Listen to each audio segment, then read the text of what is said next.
네, 안녕하세요. 오터입니다. 제가 취준생이라 그런지 어떤 식으로 취업을 준비하고 있는지에 대해서도 유튜브에 한번 기록하고 싶어서 이렇게 영상을 찍게 되었습니다. 3월에 공채 시즌이 있었죠. 그래서 저도 삼성에 한번 지원을 해보게 되었는데요. 지원 도중 일어났던 일들이나 놓쳤던 부분에 대해서 설명을 드리고자 합니다. 이거는 재작년 건데 참고용으로 한번 가져와 봤습니다. 전공계열이라는 게 있는데요. 그리고 농대 출신이라 여기 관련 전공에 속하지가 않았어요. 지원 자격에 충족이 되지 못해 쓰진 않았고요. 그 대신 삼성 컨버전스 SW 아카데미라는 소위 슥사라고 불리우는 여기에 지원을 하고자 했습니다. 이것도 마감된 공고라 참고만 하면 될 것 같고요. 슥사는 어떤 거냐면 이거는 이름에서도 알 수 있듯이 아카데미, 즉 학원인데요. 수료를 한다면 바로 채용을 하는 그런 시스템이라고 보시면 됩니다. 내년 1월에서 2월 중에 입사를 하게 됩니다. 충분히 비전공자가 할만하다고 생각되어 지원하게 되었습니다. 채용 절차도 비슷합니다. 지사트도 치고요. 면접도 보고 건강검진도 있습니다. 지원했을 때 느낀 점은 자소서를 미리미리 쓰자, 그리고 미리미리 키워드라도 생각을 해놔야겠더라고요. 공채 시즌 전에 구글링을 통해 자소서에 어떤 문항이 나오는지 확인을 하셔가지고 미리 자소서를 한번 써보시는 것을 추천드립니다.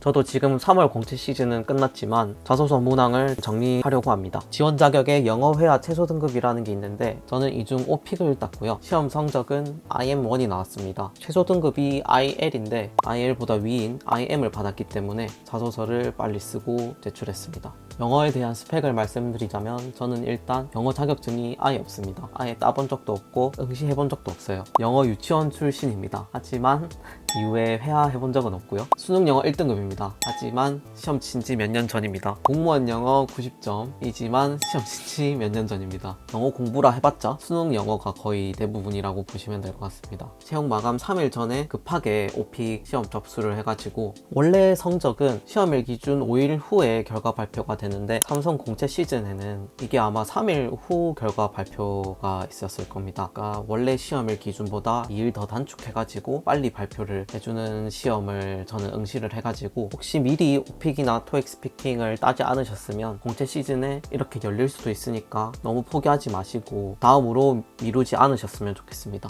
오픽에 대해서도 간단하게 설명을 드리자면 저는 일단 창원중앙컴퓨터학원에서 응시를 했고요. 이런 식으로 칸막이가 쳐져 있기 때문에 시야에 대해서는 방해받지는 않았습니다. 하지만 헤드셋이 조금 작기 때문에 다른 사람 목소리는 좀 잘 들렸고요. 헤드셋을 눌러가지고 시험에 계속 응시했습니다. 그리고 준비물은 신분증이 필요하고요. 저는 30분 전에 도착을 했기 때문에 너무 목이 타고 그래서 물이 꼭 필요하더라고요. 물을 미리 준비하지 않으셨다면 중앙컴퓨터학원이 쇼핑몰 6층에 위치하고 있는데 1층에 편의점이 있으니까 사들고 가셨으면 좋겠습니다. 생각보다 목이 많이 탔습니다. 첫날에는 많은 분들이 아시다시피 오픽 노잼 IM 시리즈를 정주행했고요. 그 다음에 모의고사 1회분 풀어봤는데 거의 한마디도 못해가지고 멘붕이 왔습니다. 그래도 둘째 날에 밥 먹을 때나 아니면 시간 남을 때 오픽 노잼 쌤이 좀 재밌어가지고 틀어놓고 계속 들었습니다. 필러 중 유노랑 I think 이거를 되게 많이 저는 썼고요. 모의고사를 계속 돌렸습니다. 같은 질문이라도 계속 들으면서 이건 이렇게 답변을 해야지 라고 익숙해지려고 했고요. 회화를 평소에 안 하다 보니 영어가 안 익숙해가지고 익숙해지는 연습이 굉장히 많이 필요하더라고요. 그래서 모의고사 정말 강추드립니다.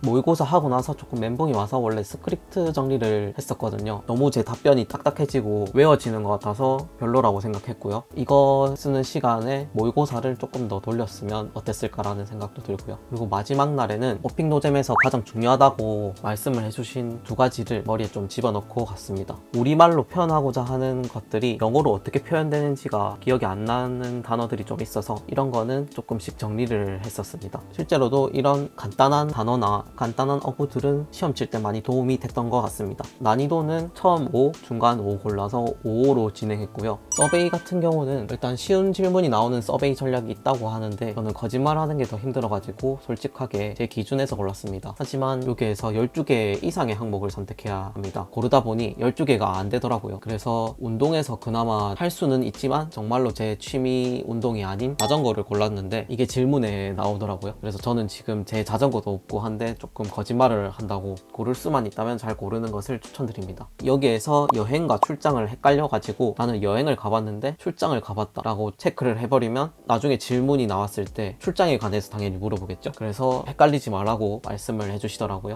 이 두 가지는 조금 유의하셔서 서베이 작성하시면 좋을 것 같습니다. 저 스스로도 좀 부족한 점이 많다고 생각했고 준비 과정이 처음이다 보니 너무 서툴었던 점이 많아서 이 점을 좀 보완해서 다른 기업 남은 공채나 아니면 하반기 공채 때 조금 더 자신감 있게 준비된 모습으로 지원을 해볼까 합니다. 다른 분들도 파이팅 하시고 저도 파이팅 하겠습니다. 파이팅!